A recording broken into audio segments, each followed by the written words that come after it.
If you want to leave your Bibles there in Daniel chapter 2, and then what we'll also do is at the end of the lesson, we'll look at several verses from the book of Matthew as well. But the first part will be primarily in Daniel chapter 2. Okay, so if you're ready for your 3 words, let's see the notebooks up high. Very cool, very cool. Okay, here's your 3 words: dream, deliverance, and destiny. One of the things that Daniel is known for in this book is the interpretation of dreams. And there's been various times in history of the scriptures where God appeared to individuals that were not inspired or that were not prophets by any means, but he did come to them in dreams to tell them certain things. Nebuchadnezzar seems to be one that God sent many dreams to about some of the things affecting him and his kingdom. That Daniel, in the midst of this story, we're going to see, finds himself in a very dangerous situation where he and his 3 friends, Hebrew companions, their life is in danger, along with many of the other soothsayers and magicians and the ones who are trying to give predictions for what this dream is about. But he's going to be delivered. And I want us to look at some lessons from that part of this story as well. And then destiny, because what all this is going to be about is Nebuchadnezzar has this dream, and he knows that it's a very concerning dream. He knows it's something that's speaking to what's going to happen to him and his kingdom later in life and after his departure. What's going to happen to all of it? And is it really going to matter? Nebuchadnezzar was a king that seemed to suffer from a lot of pride. He was a very arrogant king in many ways. And he was punished for that by God later on. But here what we see is that he's going to be humbled by this destiny that's going to be told to him in this dream that Daniel interprets. So that's what we're going to be looking at. So let's begin. All right, Daniel chapter 2 gives us Daniel's life when he's still probably in those later teenage years. You remember that Daniel and his friends in chapter 1 had been taken captive and carted off to Babylonian captivity. And in chapter 1, they start to distinguish themselves from many others because there's a lot of the king's delicacies, since they were made eunuchs, that they were going to be given so that they could appear to be the way that the king wanted them to be as his eunuchs. However, Daniel and his companions did not partake of these things because it was not lawful for them, and so they abstained. And the king gave them permission to do so, and they looked just as good as anyone else. And from that point on, they really did start to distinguish themselves. In chapter 2, we start seeing the account of Nebuchadnezzar's dream about the future. Let's start at verse 1. Now, in the 2nd year of Nebuchadnezzar's reign, Nebuchadnezzar had dreams, and his spirit was so troubled that his sleep left him. And so the king gave command to magicians, astrologers, sorcerers, and the Chaldeans. We can pause there for just a moment to tell the king the dreams. Chaldeans at this time were known to be people who were more or less priests and prophets. They were those who would actually go about instructions on how to worship some of these other deities and gods. So they were very highly regarded by the Babylonians for those types of things. When you look at some of these others, like the magicians and the astrologers and the sorcerers, you can see kind of the difference between them. Some of these actually mean book carriers, which means they were carrying around books that would give spells and incantations on how to perform certain acts. Astrologers obviously being the ones who would look to the stars and what kind of guidance they would get from that, along with the sorcerers. So the king in verse 3 says to them, I have had a dream, and my spirit is anxious to know the dream. So the Chaldeans spoke to the king in Aramaic. O king, live forever. Tell your servants the dream, and we will give the interpretation. Verse 5, the king says, my decision is firm. I think some of your versions may have, it has left me, or the thing has left me. Maybe even the dream has left me. Some have said that what has happened is that he was so very, very disturbed by this dream that when he awoke, he knew it was a very disturbing dream. The emotions were still there, but he had no more remembrance of what the dream actually was. I don't necessarily lean in that direction. I believe what he's talking about here is my word is firm. My saying is firm. The thing I've said is firm. I've said what I've said. Tell me what the dream is. If he didn't know what the dream was, there's no way for him to test them on what the dream was, is the way that I look at that. And so he's asking them to tell him what the dream actually was and the interpretation. And then notice this. My decision is firm. If you do not make known the dream to me and its interpretation, you shall be cut in pieces, and your houses shall be made an ash heap.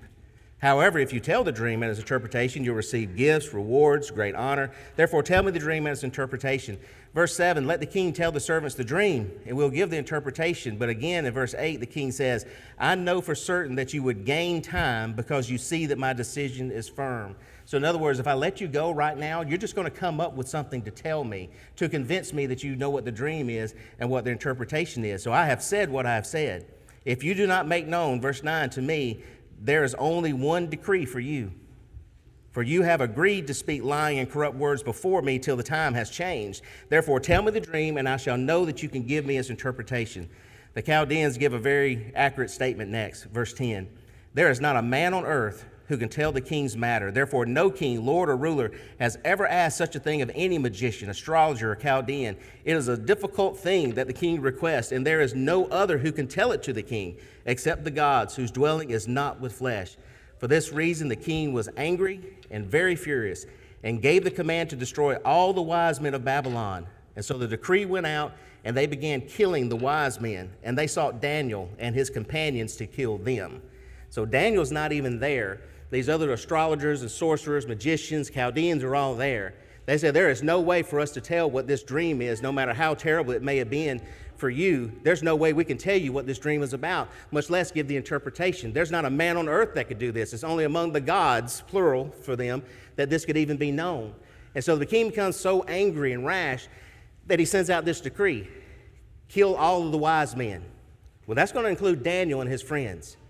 And so immediately this person goes out in verse 14, the captain of the king's guard, and he went out to kill the wise men of Babylon. And he comes to Daniel and his companions, but we're going to see that Daniel is going to be delivered from this thing, that the king had to have been suspicious about these few, and yet he takes his wrath out on all. Daniel was anyway, facing an impossible task. But there's a few things I want us to notice. First thing that I want you to think about as we read this next section is Daniel doesn't panic. When you put yourself in that situation that Daniel found himself in, this man comes because he's already started, it appears, killing these wise men. And he's looking for you and your companions to kill you as well. But the way that Daniel responds is not with panic. He responds much differently than that. Notice verse 15. He answered and said to Arioch, the king's captain, why is the decree from the king so urgent? Then Arioch made the decision known to Daniel. So Daniel calms the situation down first. He doesn't act rashly. He doesn't act immediately upon what this servant, this captain has come to say. He doesn't lose his mind over this decision and begin protesting and fighting. Instead, he asked, why is this so urgent? Let's slow down for a minute and think about a few things. All right? And so next, Daniel went in and asked the king to give him time that he might tell the king the interpretation. And so Daniel went to his house, and he made a decision known to Hananiah, Mishael, and Azariah. This is his three friends, Shadrach, Meshach, and Abednego, his companions, that they might seek mercies of God of heaven concerning the secret, so that Daniel and his companions might not perish with the rest of the wise men of Babylon. And then the secret was revealed to Daniel in night vision, so Daniel blessed the God of heaven. So we see that he doesn't panic, and then what he does next is he enlists help. That when you think about the kind of help that he needed, he had reached the end of his resources. There was no way for Daniel to just come up with this on his own.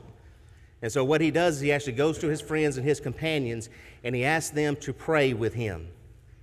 Daniel, we see in this book, is a man of prayer constantly. It's one of the things that gets him in trouble and thrown into the lion's den later.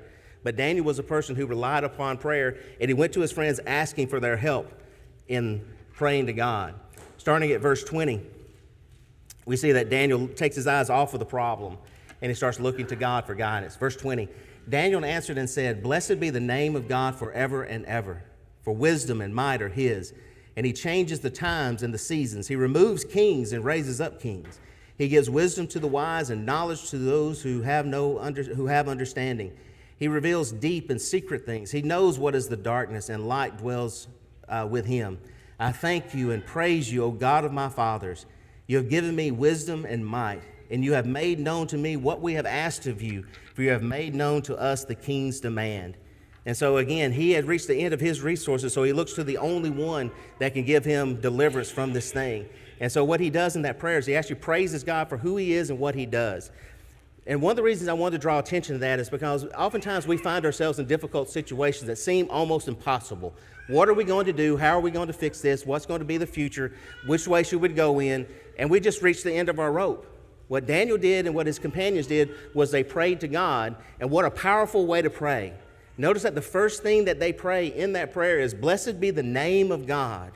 There's one thing I've been really fascinated about for, I don't know, probably 7 or 8 years now, is the study that we had several years ago about that time, going through the different names of God, and how many times in Scripture that people would call upon the name of God for deliverance and for help, for guidance in their life. They would call upon Jehovah Rapha, the God who heals. They would call upon the God who provides. They would call upon the God of all mercy, God who is our righteousness, and things such as that, because it was praising that different characteristics of God that were so very needed in their time of crisis.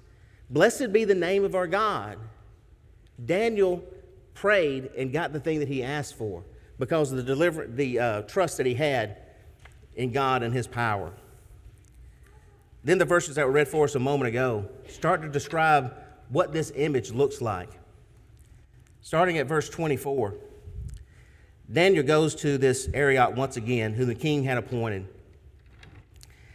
And then in verse 25, Arioch brings Daniel to the king.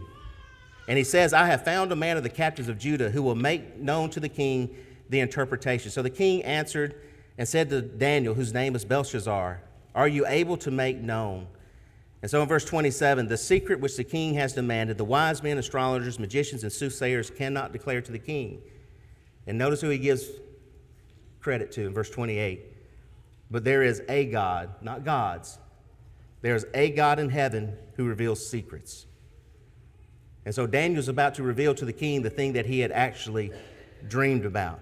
Verse 30, "But as for me, this secret has not been revealed to me because I have more wisdom than anyone living, but for our sakes who make known interpretation to the king." And then what was read for us in verses 31 through 36 is about this image. Something like that. It's not an actual photo. It's an illustration of it. But when you look at that image, large and impressive as it was, what Daniel's going to make known is that this image that's made of all these different types of materials are going to represent various kingdoms throughout time. He notices first that the head of this statue is made of pure gold. And then he moves to the chest and the arms that are made of silver. He moves to the middle and the thighs, which are made of bronze, and the legs of iron, and then the feet that are iron mixed with clay. Then he says that there's this huge rock that no human hands, so not of human origin, is going to be cut. And it's going to come, it's going to strike the feet of this statue. And it's going to cause the entire thing not only to come crumbling down, but the whole thing to be turned into nothing but ash, like chaff. And the wind's just going to blow it all away. And it was something that Nebuchadnezzar knew had something to do with his kingdom and his legacy and what was going to come after. As we go through these materials, there's one thing that I think is very interesting that we should notice, is that when you go from the head to the feet of this image, the materials decrease in value or preciousness. It goes from gold all the way down to iron mixed with clay, which doesn't mix well at all, but that's the way that it goes. So it decreases in its value, but it increases in its hardness. Gold is not as hard as brass and iron. And so it increases in the amount of strength that it may have. And so what we're going to see is that this first kingdom is going to be very much full of splendor, but it's not very strong. These later kingdoms are going to be very, very strong, but they're not going to be of the same splendor as the earlier kingdoms as we go through them. So what are these kingdoms? Starting at verse 36. "Now we will tell the interpretation of it before the king. You, O king, are king of kings. For the God of heaven has given you a kingdom, power, strength, and glory. And wherever the children of men dwell, or the beasts of the field and the birds of heaven, he has given them into your hand and has made you ruler over them all. You are the head of gold." And so what we see is that, first off, is that the Babylonian kingdom with Nebuchadnezzar is that head of gold. That's stated explicitly.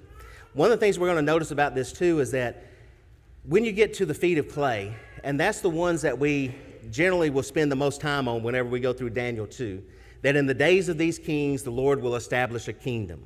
I'm probably not revealing any secrets when I tell you that you probably already know what that kingdom is and the time period in which it was established. However, as we work through this, I want you to also notice that God is preparing something with each one of these kingdoms.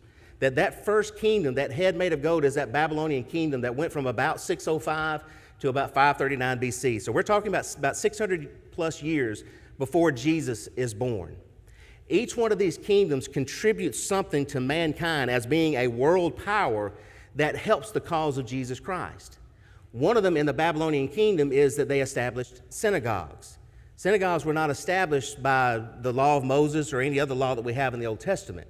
Those synagogues came about because there were Jewish people in these foreign countries, and on the Sabbath day, they began to worship. And when they would worship together on the Sabbath day, they had places where they would meet, called synagogues. The Egyptians had them. The Babylonian Empire was well known for them and allowed the Jews to worship in these places.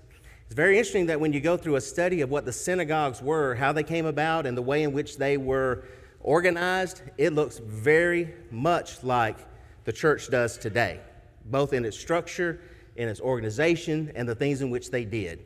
It's no great mystery why Paul and others would go to the synagogue. Jesus would go to the synagogue because this is where people would go. One of the things that they were supposed to do as Jewish people was the reading of the law was supposed to take place each year. They were supposed to read the entire law. Well, would you want to get together and in one service, one day, read the entire Old Testament, even if it is just the law? So what they would do is they would divide it up throughout the year. And each time they would come together to synagogue, or as we call it, go to church, they would read from the law. And that's how they would accomplish that thing. So this head of gold was one that represents Babylon, but it contributed to the Jews being accepted to worship in their synagogues, which later became a pattern for the church. The next two kingdoms are not given much attention. Verse 39, but after you shall arise another kingdom, inferior to yours, then another, a third kingdom of bronze, which shall rule over all the earth. Now, when you go through history, you see what the next two kingdoms are, the world powers that arise. The next one is the chest of arms and silver, is the Medo-Persian Empire. It's interesting that it's the chest and the arms of silver. Most likely because it was not a kingdom of just the Medes. It was not a kingdom just of the Persians. It was the Medes and the Persians that were ruling together like chest and arms. Theirs was a kingdom of silver. And what this kingdom was known for and how it actually contributes a lot to Christianity and the Jewish religion as well was that law and order was something that was very much enforced during this kingdom. To an extent. It's not nearly to the extent that we have law and order in our society, by no means. However, they were very much a law and order type of society. And because of that, they did rule very strongly and very strictly over their people. The next one is the one of bronze, the bellies and the thighs of bronze. The Grecian Empire is the one that took the place of the Medo-Persian Empire. And one of the things that the Greeks contributed that benefits us even today is a universal language that all people could speak. And so each nation that comes up, it's very interesting that Daniel had said that God is the one who rules over all the nations. He makes kings rise. He causes kings to fall. He replaces them. He moves other nations in. There's all these things that God is in control of. And with each one of these kingdoms that is passing by, there's more and more that's going to make the spread of the gospel that much easier. That when you think about the universal language of the Greeks that were for about 300 years in existence, you can remember Alexander the Great. That's who we're talking about with the Grecian Empire. And that this universal language began to be spoken by everyone because he had conquered most of the world. He would have probably conquered the entire world had he not died at such an early age. But that universal language was one that contributes even to our benefit today in the language of the Scriptures. But it's this fourth kingdom that is given the most attention. Verse 40, Verse 40. And the fourth kingdom shall be as strong as iron, inasmuch as iron breaks in pieces and shatters everything. And like iron that crushes, that kingdom will break in pieces and crush all others. Whereas you saw the feet and toes, partly of potter's clay and partly of iron, the kingdom shall be divided, yet the strength of the iron shall be in it, just as you saw the iron mixed with ceramic clay. And as of the toes of the feet were partly of iron and partly of clay, so the kingdom shall be partly strong and partly fragile. As you saw iron mixed with ceramic clay, they will mingle with the seed of men, but they will not adhere to one another, just as iron does not mix with clay. That fourth empire that comes, you probably already know, is that Roman Empire that comes. And all these have some things that are very, very unique to them. When you think about the bronze, for example, of the Grecian Empire, the Greeks were known for their bronze armor and the way in which they used bronze as one of their strengths in war. Same thing when it comes to the Roman Empire. They were very well known for their iron weapons, and it's one of the things that helped them to become a world power, and it's what they were known for. We also know that with the Roman Empire, that was from about 49 BC, I only took it up to 80-33 because we're going to talk about the kingdom that comes next. But for several hundred years, they were in existence as the dominant world power. And one of the things that they did in conquering the world that had already had these places of worship, that had already had law and order in many places, that had already had a universal language, is now they provided ways to actually go about moving from one place to another. They built roads and means of transportation on land and sea that made it easy for people to go from one place to another. You can see God in each one of these providing the things that's going to be necessary so that when the Son of God appears on the scene, it's going to be pretty easy for the gospel now to be spread. Can you imagine how difficult it would have been in the Babylonian Empire as opposed to the Roman Empire or any other time? But he says that this empire is like feet of iron mixed with clay. One of the things that was in the empires like the Medo-Persian and the Grecian Empire is that when you were conquered, you assimilated the culture of the one that conquered you. The Romans did things a little bit differently, where those others would make law and order very easy to keep because you adopt all the laws that we have, and you're going to live by this system of laws now. The Romans didn't do it that way. The Romans, when they came in and conquered a people, they taxed the people. You pay us a tax. And if you pay that tax, we will let you keep most of your culture, including your religion. Now, this made the kingdom very strong and powerful, but also very weak in some ways, because people were able to do, in many ways, what they wanted to do. And so the unity that was there in maybe the Medo-Persian and the Grecian Empire was not there so much in the Roman Empire. And so when you see the 10 toes being described at the feet of this statue, what you're talking about is basically 10 different kingdoms that existed during that time within the Roman Empire. And so that made it both strong and weak at the same time. But again, you can see the hand of God in all these things that were happening. And so then he gives that in the days of these kings, verses 44 and 45, and in the days of these kings, the God of heaven will set up a kingdom which shall never be destroyed. And notice the things that are said about it. The God of heaven is going to set up a king, first off, that shall never be destroyed or left to another. And the kingdom shall not be left to other people. It shall break in pieces and consume all these kingdoms, and it shall stand forever.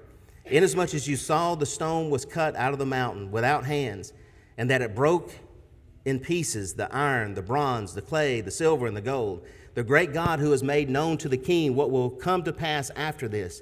The dream is certain, and the interpretation is sure. So I want us to go to the book of Matthew. There's many other places in the New Testament we can go. I wanted to sort of stay in Matthew so that we can see some of these things play out as Jesus comes onto the scene. So this stone that does not have human origin, no human hands can cut it, so it's of divine origin, is cast down and strikes this statue and destroys all these other kingdoms. And as it says here, this kingdom, though, that's going to be established is going to be like this great mountain that it grows into. It shall never be destroyed and will not be left to another. Matthew chapter 3 and verse 12. This is a kingdom that's being spoken of. Then Jesus came from Galilee to John and the Jordan to be baptized by him. Or verse 12 rather first. His winnowing fan is in his hand, and he will thoroughly clean out his threshing floor and gather his wheat into the barn, and he will burn up the chaff with unquenchable fire. This imagery of the chaff being burned up is something that even John the Baptist is going to talk about even before he baptizes Jesus. Back in verses 1 and 2. In those days, John the Baptist came preaching in the wilderness of Judea and saying, "Repent, for the kingdom of heaven is at hand." One of the things that Daniel talked about was that this kingdom that's going to come was going to burn up all these other kingdoms. And the people that go along with it were all going to be destroyed and lost forever. But this kingdom that God established with his people are going to last. When John the Baptist started preaching, he preached that this kingdom was at hand. In Matthew 16 and verse 28, Matthew 16 and verse 28, Jesus says, "Surely I say to you, there are some standing here who shall not taste death till they see the Son of Man coming in his kingdom." And so the kingdom that was prophesied was one that John said was at hand. Jesus says it's going to come before the people of this generation actually pass away within their lifetime. In chapter 13 of Matthew, Jesus is telling a parable in Matthew 13, and starting at verse 31. Another parable he put forth to them, saying, "The kingdom of heaven is like a mustard seed, which a man took and sowed in his field, which indeed is the least of all the seeds. But when it is grown, it is greater than the herbs and becomes a tree, so that the birds of the air come and nest in its branches." Another parable he spoke to them, "The kingdom of heaven is like leaven, which a woman took and hid in 3 measures of meal till it was all leavened." And so even when Jesus was telling parables about the kingdom, it matches with what Daniel 2 was talking about. That this kingdom that's going to come in these latter days is going to be one that's going to sprout up, and it's going to grow, and it's going to fill the entire earth. And see what Jesus was preaching about his kingdom. In Matthew 16 and verse 18, the passage that is very well known to us, that Jesus says, "And also I say to you that you are Peter, and on this rock I will build my church, and the gates of Hades shall not prevail against it." It is a marvelous thing to think that all of what we had looked at in those kingdoms, that for hundreds of years, over 600 years as history is going, kings are coming, kings are going. But through each one of those stages, you have all these different things that are happening because of how great these kingdoms are. They decrease in how precious they are, but they increase in how strong they are. And in the strongest of these kingdoms, Jesus comes on the scene with such a simple message. And he talks about his church being built. That all these other kingdoms, the Roman Empire is nothing to us today because it's vanished, long since vanished away. Many kingdoms have come and gone since then. This one that we live in will one day go if this earth continues. But the kingdom that we belong to, the church, shall never fail, and it shall never vanish away. We also see from this is that it's going to bring all the other nations to an end. Matthew 21, 42 through 44. Matthew 21, 42 through 44. Jesus said to them, "Have you never read in the Scriptures, the stone which the builders rejected has become the chief cornerstone? This was the Lord's doing, and it is marvelous in our eyes. Therefore I say to you, the kingdom of God will be taken from you and given to a nation bearing the fruits of it. And whoever falls on this stone will be broken, but whomever it falls, it will grind him to powder." Again, Jesus' language is that of Daniel chapter 2, that this kingdom is going to break in pieces all the other kingdoms that come upon the earth. It's going to bring an end to all of them. And anyone who is associated with those will vanish. But the one that Jesus brings will never vanish. But all the other nations will be brought to an end. And so it will stand forever. There's one passage in Hebrews I want us to look at as we bring the lesson near its conclusion. Hebrews chapter 12. One of the things that the Hebrew brethren were tempted to do was to go back into Judaism because the things of Christianity had become much too difficult and hard for them. In going back, the Hebrew writer reminds them that they're giving up all the things that Christ, the Messiah, had come to fulfill. And in Hebrews 12, he talks about how thankful they ought to be for what it is that they have actually received from God. "Therefore, since we are receiving a kingdom which cannot be shaken, let us have grace by which we may serve God acceptably with reverence and godly fear. This last kingdom, God of heaven had declared it. And this is the kingdom that's going to last forever that we should be thankful for. This is that kingdom that, when you back up in the context, is filled with an innumerable host. In verse 23, a general assembly and church of the firstborn who are registered in heaven, to God the judge of all, to the spirits of just men made perfect, to Jesus the mediator of a new covenant, and to the blood sprinkled that speaks better things than Abel. And so when we study history, one of the things that we ought to be impressed by is that when we're studying these things, we should understand that we are actually studying God's hand in the affairs of men, and that many nations rose and fall because of him, that earthly kingdoms are frail, including the one that we live in. But when you think about Daniel and his friends, go back to Daniel chapter 2 once again, and we'll close out the chapter. When you think about Daniel and his friends,